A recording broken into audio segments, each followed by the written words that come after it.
Scott just made the point. Thomas Jefferson, you'll used to be a lot more secure, not just. I am fearful. I am hopeful. These feelings are not contradictory. In fact, they're intertwined. Hi, everybody. I'm Steve Green, and this is a special three-part trifecta on the fears many of us share of a world and a country falling apart, our leadership either helping the process along or seemingly content to watch it happen, and the amazing place where we should still find hope in this troubled time. And with me today to do just that, Scott Ott, and filling in for Bill Whittle this week, our own Stephen Cruiser. Now, today in part one, I want to look at what causes us fear right now, today. I have to tell you, I'm not much of a conspiracy theorist. 9/11 was not an inside job. There are no alien bodies at Roswell, and JFK was not killed by Castro, the mob, or by LBJ, or all three acting in conjunction. But these days, it's getting easier and easier to feel like, well, they really are out to get you. And by they, I mean the Obama administration.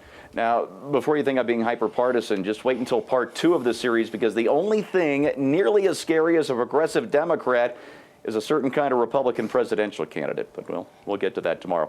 On the paranoid side, I've got three headlines for you. The first headline reads, Obama administration looks to ban some Social Security recipients from owning guns. The report says that if implemented, up to 4.2 million Social Security recipients could have their guns taken away by Washington.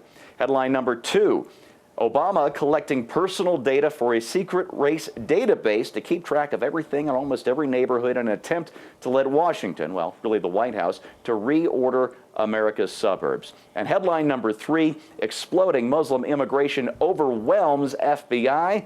This at the same time ISIS has been found building a secret headquarters in the heart of Europe. Stephen Cruiser, do you have to be paranoid these days to think that they really are out to get you? Well, as the old saying goes, it's not paranoia if they really are out to get you. You know, Steve, I didn't used to be a conspiracy theorist either until around year 5 of this current administration. And now I believe that JFK is alive, living in Roswell, and proving that fire can't melt steel every day. I mean, that's how far on the other side I've gone. And no, I think there's an unhealthy combination right now of some things that have been done by the federal government. The federal government is ever expanding, ever growing, finding new reasons to collect names and numbers and your digits all the time. That's getting creepier and creepier and creepier. And I've said for 30 years that your Social Security number is nothing more than a toe tag by the government, you know, so they can track you. It's a little chip they put in there, and they want to use it for insidious things. It's not going to get any better. So and some of this might be exacerbated by the current social media hysteria kind of atmosphere we live in. But I really do think that the government is expanding and getting creepier. And I think that if it's not completely dystopian yet, we're very near the tipping point. Yeah, tipping point's a scary phrase when you look at all these stories kind of mixed up today like we're doing.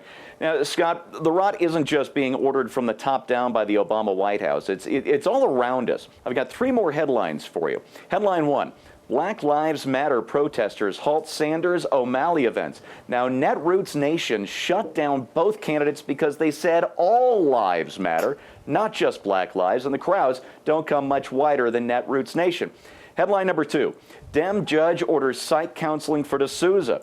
Now, even though he already served an unprecedented home arrest sentence, activist and anti-Obama filmmaker Dinesh D'Souza must receive psychiatric care like they used to do in the old Soviet Union for 5 years for the crime of making a political donation and an anti-Obama documentary. Last headline from the New Republic, the unelectable whiteness of Scott Walker.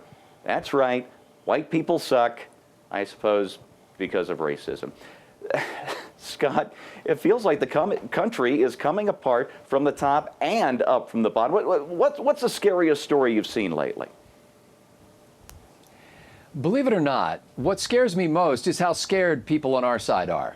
That's what bothers me most, because what we're seeing here is all, you know, sort of clanging of cymbals and blaring of horns and a lot of nonsense. For example, that New York Post story that you showed before you asked Cruiser the question, the U.S. Census has been gathering intense data on race and other information, demographic information, since, remember the last time the census came around? I actually declined to answer their questions when they started probing into that. This is not Obama's secret database by any stretch of the imagination. In fact, if you read the story in the New York Post, it openly says that this is known. This is a publicly known thing. And I think what happens is conservatives get sucked in by a lot of organizations that like to post sensational headlines on things, and we think things are actually a lot worse than they are. Now, I don't know if we can get that WorldNet Daily headline up there again that you had.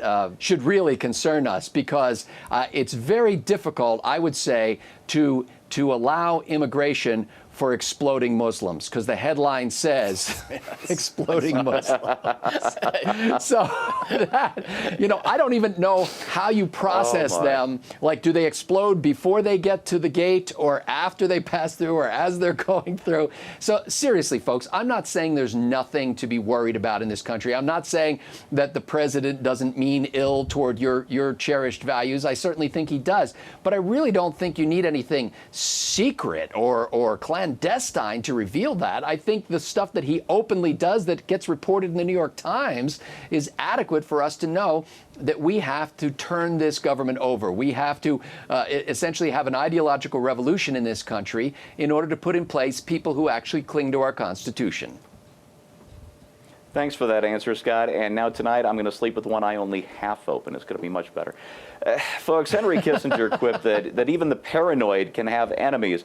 But you don't have to be paranoid to see that we do have enemies. In the White House, at the IRS, even at our own Justice Department and FBI, they've done unprecedented things in weaponizing the federal government against certain groups. In other words, trust has been broken between the American people and our federal government, and the only way to restore it is to sweep aside 8 years of aggressive misrule with a return to an honest and limited government. And that brings us to what really frightens me: the leadership right now of the grand old party. So stay tuned for part 2 of your Fear and Hope trifecta right here on PJTV. For Scott Ott and Stephen Cruiser, I'm Steve Green.